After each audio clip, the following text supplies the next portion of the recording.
E aí pronto, aí eu perdi Facebook, TikTok, não sei o que mais, ele começou a Mas ameaçar. nessas conversas que você olhou no celular, em nenhum momento você achou ninguém com o nome de Kassab ali, ou achou? Nada, zero. Quando Então, foi... por que ele teve a brilhante ideia de envolver o Kassab especificamente nessa história? Se ele não teve envolvimento passional, né? Por que o Kassab? Poderia ser qualquer político, poderia ser o Maluf, né? Por que ele escolheu o Kassab? Pelo que eu entendi, o tal de Valmir, que é relacionado com a tal de Suelen de Bauru, tem alguma coisa ali com o Kassab, eu não sei quem, e o Kotait, essas duas pessoas, tem gente que trabalha com o Kassab. Né? Porque eu, inclusive, lembro que ele falou assim, olha como é o universo, o Kassab mora numa rua que é rua não sei o que, Kotait, ou seja, tem o sobrenome do nêmesis dele, né? Da antítese, o cara que ele mais briga com ele. Então, eu peguei de conversas, aí não é do que eu li, as conversas que eu passei a ouvir, ali se falava em Kassab, e ele dizia, vou foder com o Kassab, ele vai me pagar por não ter me ouvido. Teve uma hora que ele disse assim, eu liguei para o Kassab e disse um monte de coisas e ele só ouviu e desligou. Ele começou a falar da Mara Gabrilli, eu não entendi por quê, se ela é do partido do Kassab, mas aí o resumo do que eu consegui pegar das conversas dele com esse tal de representante, supostamente do Cido Farias, que ele estava brabo com o pessoal em volta do Kassab. Pessoas que não dão dinheiro para ele, que se recusaram a dar dinheiro para ele, que trabalharam com ele inicialmente, que veja bem, não são santos. Pessoas contrataram ele, parece que tem até o Márcio França envolvido nessa história, porque ele falava muito em Márcio França, e esse Kotait, etc. As pessoas inicialmente quiseram os trabalhos dele. Na hora que ele foi pego, abandonaram ele e pararam de mandar dinheiro. E aí ele queria vingança. Ele, inclusive, deu uma entrevista na Sérvia para uma revista chamada Nedeljnik, que significa semana, portanto, como a Veja, isto é, época, ele deu a entrevista onde a manchete era não sou nenhum Robin Hood, eu faço por dinheiro. Então, quando o pessoal de Araçatuba toma ele por herói, por estar indo contra essa corrupção da Operação Raio-X, não é verdade. A Operação Raio-X, ele estava como vilão. Só que aí os outros vilões não quiseram sustentar ele, não quiseram dar o dinheiro, aí ele resolveu dar uma de X9, que é pior do que ser bandido, é ser X9 de bandido. Ele é o cara que traiu de dentro. Então ele foi contra o Kotait, não porque o Kotait seja o corrupto e ele não. Os dois são. Só que eles não quiseram mandar o dinheiro que ele necessitava para se sustentar na Sérvia, porque o dinheiro no Brasil, que parece ser muito, é nada. E as pessoas não entendem que não adianta mandar de 1.000 em 1.000. Ou eles mandam de 5.000 em 5.000, ou ele ficava nessa vidinha que ele está tendo, que ele mal tem dinheiro para comer. Ele só consegue pagar o aluguel e mal sobreviver. Então era vingança, porque os ex-colegas de crime dele não estavam lhe sustentando. Aí ele virou o X9 para se vingar, basicamente. Entendi. Qual que é a sua versão para o que aconteceu no caso do Adélio Bispo? A gente está falando de um hacker que, pelo que eu estou entendendo, ele se aproveitou de um hype no caso do Adélio, porque o caso do Adélio ele é um caso que ele vira a chave política do Brasil. Ele é um caso que ele sempre vai gerar polêmica, enquanto não deixarem o Cabrini entrar lá para entrevistar o Adélio, né? Isso. O Gilmar Mendes já impediu que o Cabrini entrasse, né? Inclusive eu falei com a produção do Cabrini e eles me falaram, Thiago, isso é um assunto que só o Cabrini trata. Tá nesse nível o caso Adélio aqui.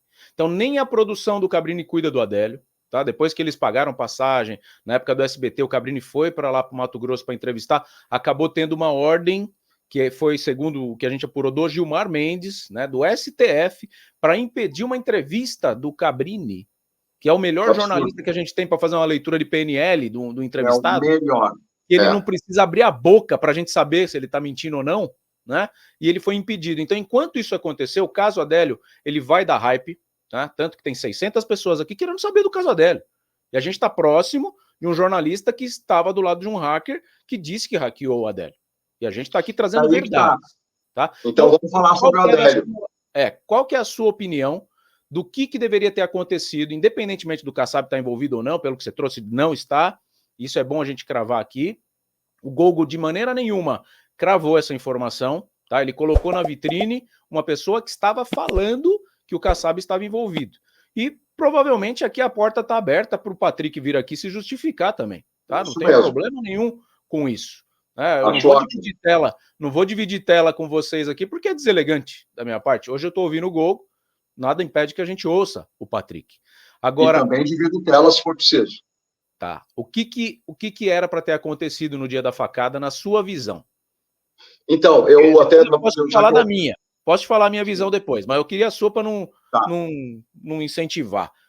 E como eu falo tanto, eu acabei não terminando exatamente essa questão da Adélio, que é o seguinte, que eu falei lá atrás, que um especialista, um policial especialista em cybersecurity, em segurança digital, veio dar uma olhada no meu laptop e a gente descobriu uma coisa que eu não sabia até agora, que tem a ver com a questão do Adélio. Quando eu falei na Auriverde, eu expressei que o meu espanto foi quando o Marcelo Furtado, da ABIN, já em 2019, quando o presidente já era o Bolsonaro, ele entrou em contato comigo e eu fui reunir novamente aquelas contas todas da família Bolsonaro, Gilmar Mendes, Aécio Neves e a irmã dele.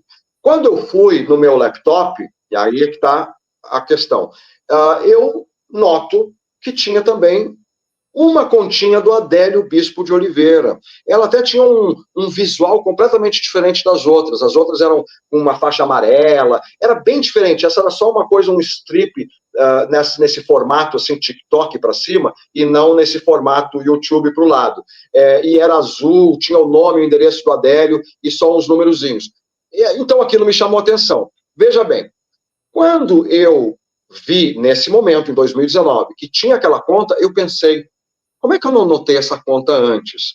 Eu me convenci, e eu disse isso na Auriverde, que eu provavelmente, ao ver aqueles nomes conhecidos e um nome desconhecido, eu descartei como não importante, achando, deve ser algum político de Minas Gerais local que eu não conheço, porque isso é Adélio em junho, quando ele não era pessoa alguma, em junho de 2018. Ele passou a existir para nós todos em setembro, dia 6 de setembro de 2018, quando houve o episódio da facada.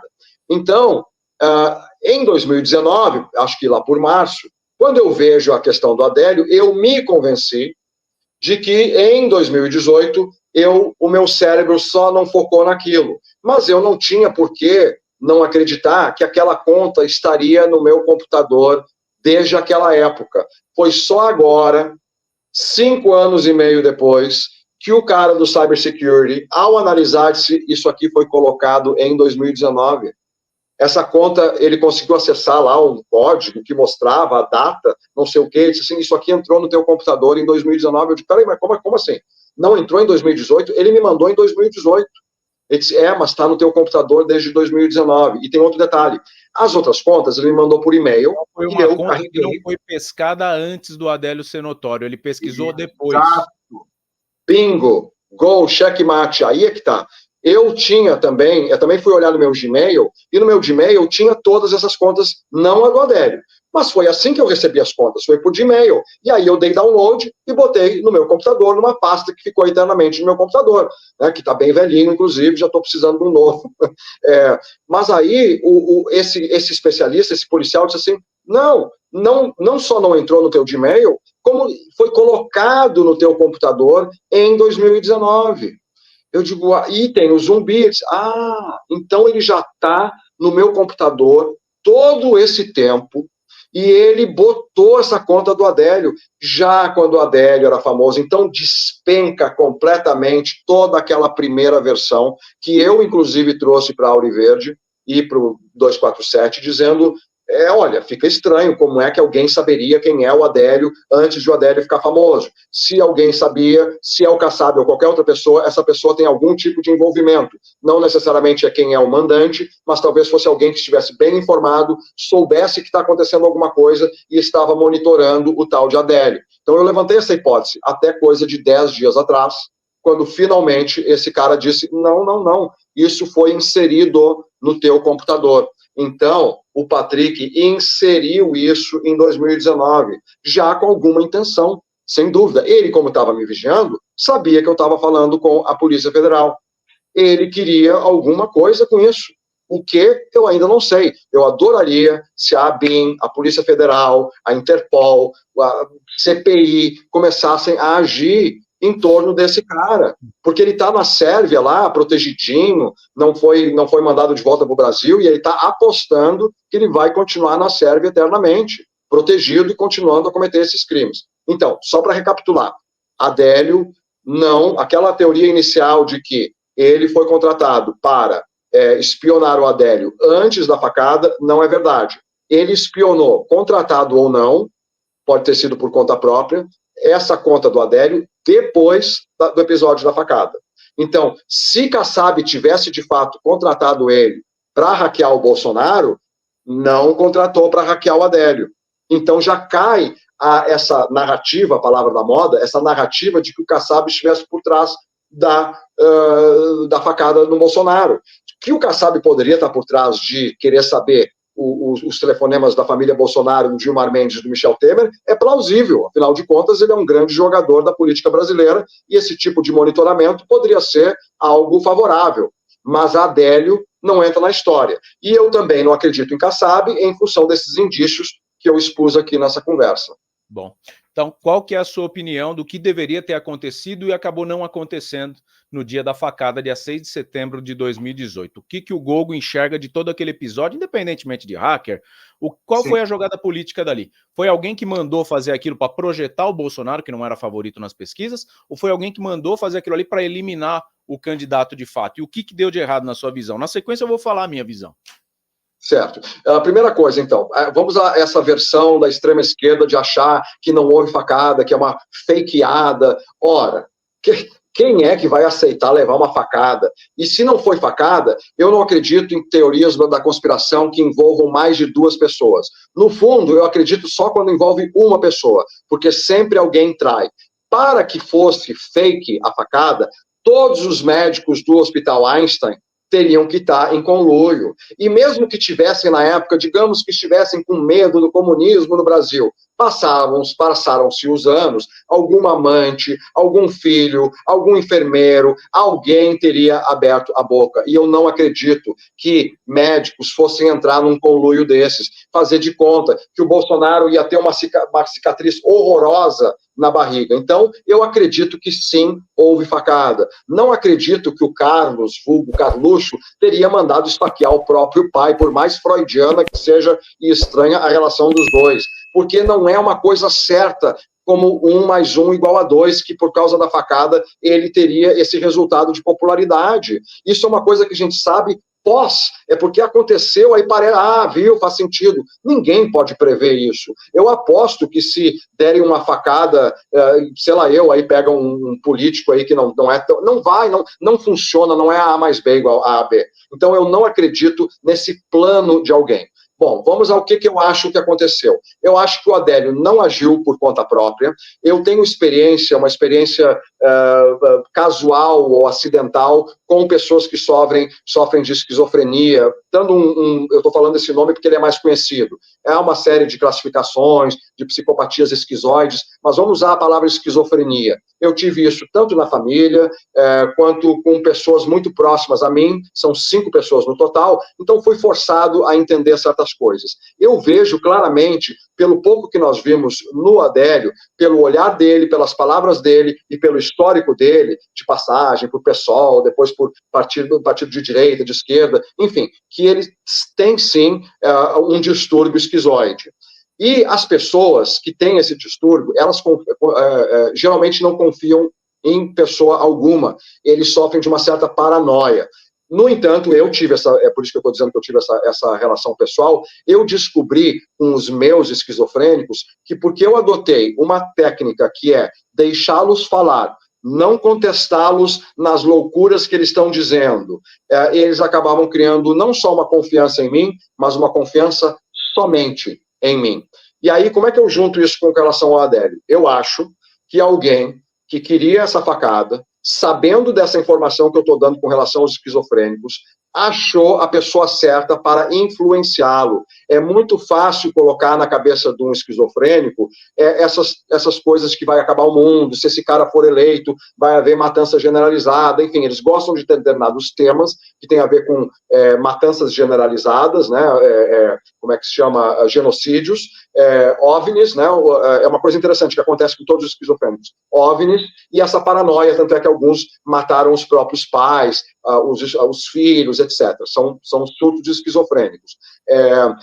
Então, é muito fácil que alguém, e eu acho que aí a gente deve procurar aquelas fotos que aparece o Adélio com uma moça do lado, saber quem é aquela moça, porque para ser amiga dele ele tinha que ter confiança. Por que ele sai de um partido e vai para o oposto? Né? Ou seja, alguém, quem são, não é nem quem é o advogado do Adélio que a gente tem que ir atrás, mas quem são os amigos próximos do Adélio. É falar com a família dele e descobrir quem é que o Adélio confiava. Porque aí, ao achar-se essa pessoa, tem que se ver quais são as conexões dessa pessoa com aí os criminosos de plantão, que são políticos, ou algum empresário, ou, sei lá, o George Soros, que o pessoal gosta de colocar muito como, né, tem o Elon Musk de um lado e o George Soros do outro lado, como se o mundo fosse manipulado pelos bilionários. É mais fácil para a nossa mente acreditar em algo simplista dessa maneira. Mas eu acho que o Adélio foi influenciado, não pago, não é dinheiro.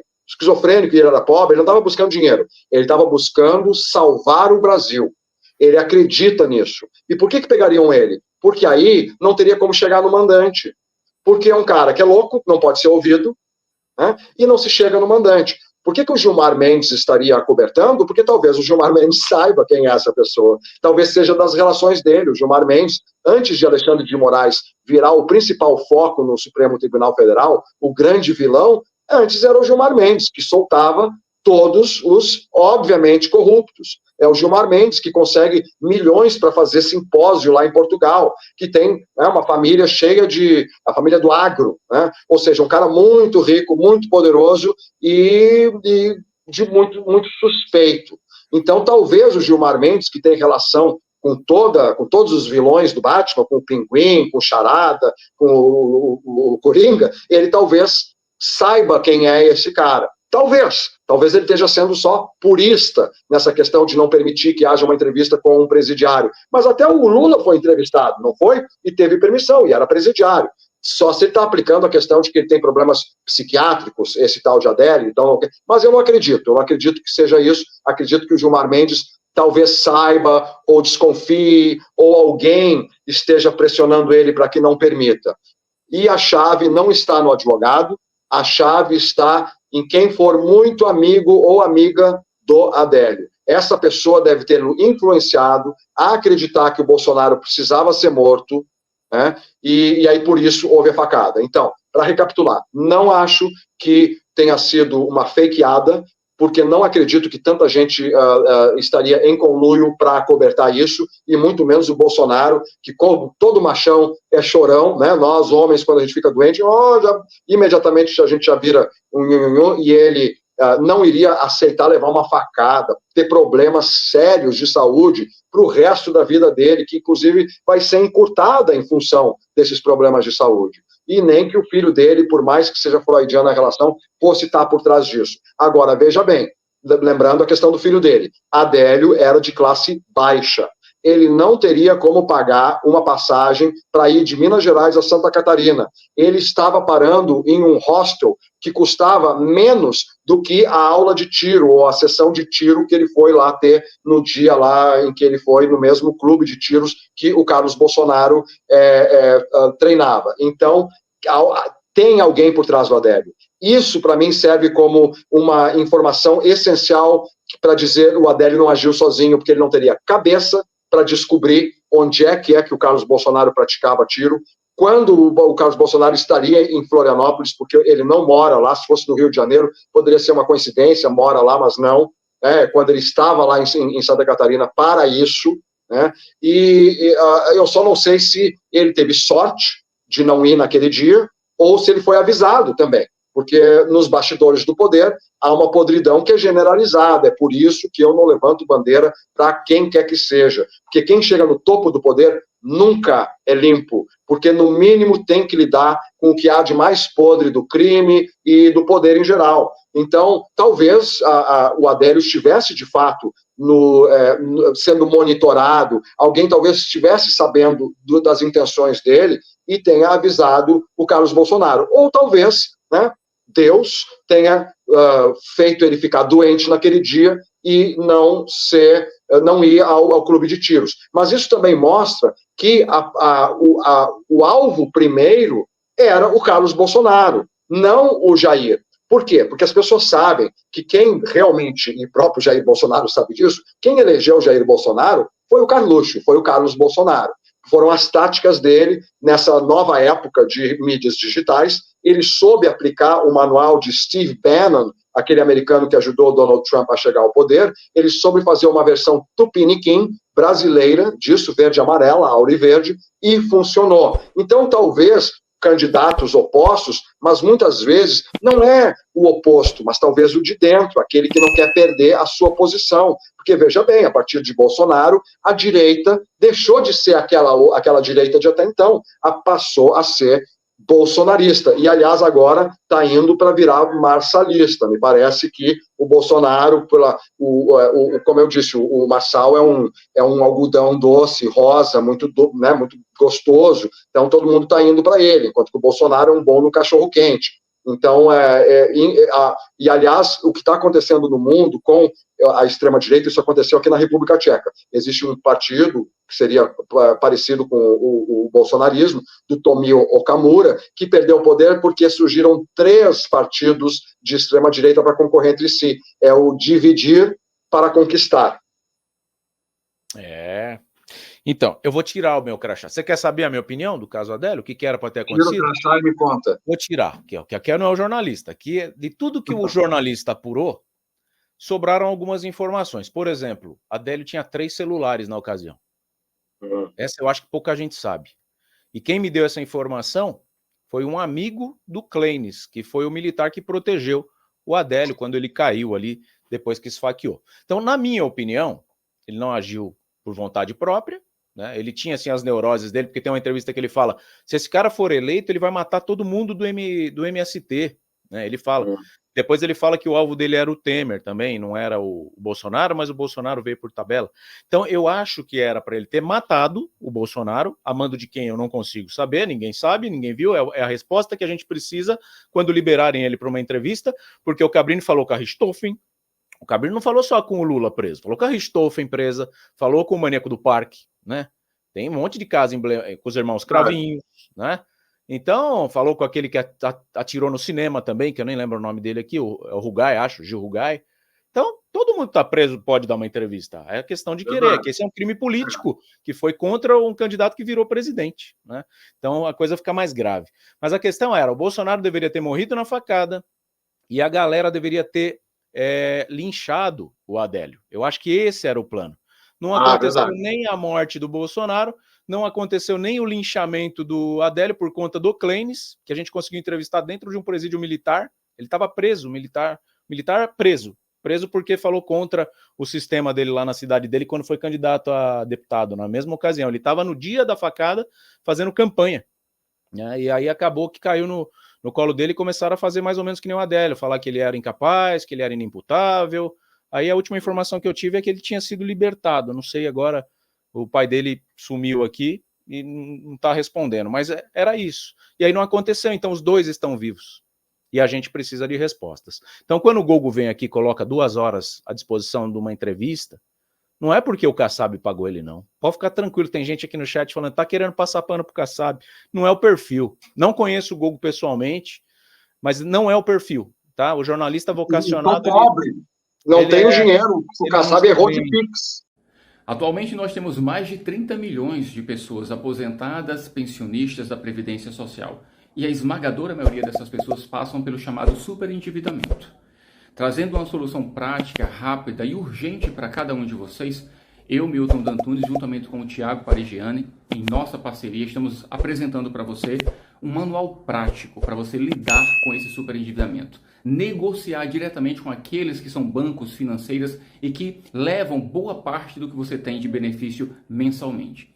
Você vai mergulhar dentro de um curso prático e dentro dele você vai aprender na prática a livrar-se desse grande problema que afeta a vida hoje de milhões de brasileiros. Mas eu quero cuidar nesse momento em especial de você que acompanha o nosso trabalho. Então, não perde tempo. Adquira o nosso curso prático, que era R$ 249 e agora está em promoção especialmente para você por apenas R$ 49,90.